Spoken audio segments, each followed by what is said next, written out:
दुनिया ये नहीं देख रही कि पाकिस्तान आज रोता पूरी दुनिया को क्या बता रहा है कि देखो भारत ने हमारे को घर में घुस के मारा, मिसाइलें दागी। दुनिया ये नहीं सुन रही कि भारत ने ऐसा क्यों किया।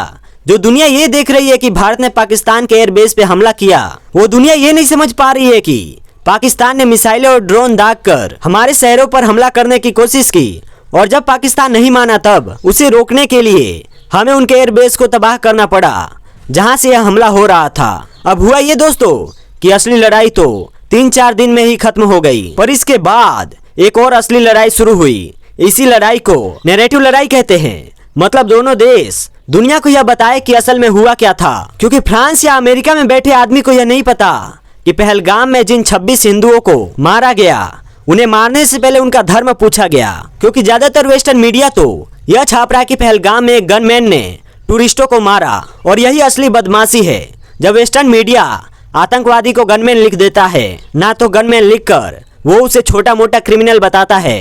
वेस्टर्न मीडिया जब यह नहीं लिखता कि जो लोग मारे गए हैं उन्हें मारने से पहले उनका धर्म पूछा गया, कलमा नहीं पढ़ पाए तब उन्हें मारा गया, तो रिलीजियस किलिंग को भी नॉर्मल किलिंग बताकर लिखते हैं, और यहीं पर वो उस क्राइम को कम कर देते हैं। और यहीं पर आती है नैरेटिव वॉर कि हम दुनिया को यह बताए कि पहले पहलगाम में हुआ क्या था, कैसे उन लोगों को मारा गया, फिर 6 तारीख को ऑपरेशन सिंदूर में क्या क्या हुआ। यह हमारी जिम्मेदारी है कि हम दुनिया को बताए। अब पाकिस्तान को तो पहले से क्लैरिटी थी कि वो भारत से असली लड़ाई में जीत नहीं सकता, इसलिए उसने पूरी दुनिया में इस नैरेटिव वॉर को जीतने की कोशिश तेज कर दी। उसकी मदद करने के लिए चाइना भी था।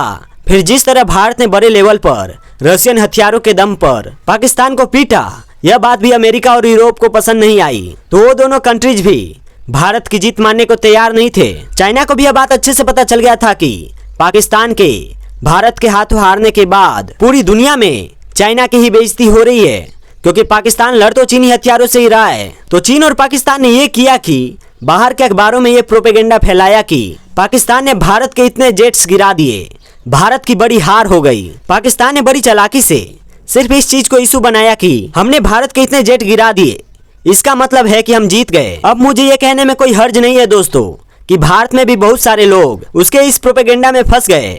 इमेजिन करो भारत और पाकिस्तान में वनडे मैच चल रहा है। पाकिस्तान की टीम ने पहले खेलते हुए 50 ओवर में 150 रन बनाए, ऑल आउट हो गई। अब जब भारत के चेस करने की बारी आई तो पहले रोहित शर्मा सस्ते में आउट हो गए, फिर कोहली, उसके बाद शुभमन गिल और श्रेयस अय्यर ने बड़ी आसानी से सिर्फ 25 ओवर में ये टोटल चेस कर लिया और भारत 8 विकेट से मैच जीत गया। अब इस सिनेरियो को आपने इमेजिन कर लिया ना। अब आगे बढ़ते हैं। अब मैं आपसे पूछता हूँ कि इस मैच में सबसे ज्यादा चीज क्या मैटर करती है? यही ना कि भारत 8 विकेट से मैच जीत गया। और अब बात भी भारत की जीत पर होनी चाहिए, लेकिन पाकिस्तान तो पाकिस्तान है, वो हार जीत की बात ही नहीं कर रहा है। वो इस बात से खुश है कि उसने रोहित और कोहली को सस्ते में आउट कर दिया। जब भी उसे मैच के रिजल्ट के बारे में पूछो तो क्या बोलता है कि पहले तुम ये बताओ कि हमने कोहली को सस्ते में आउट किया कि नहीं किया।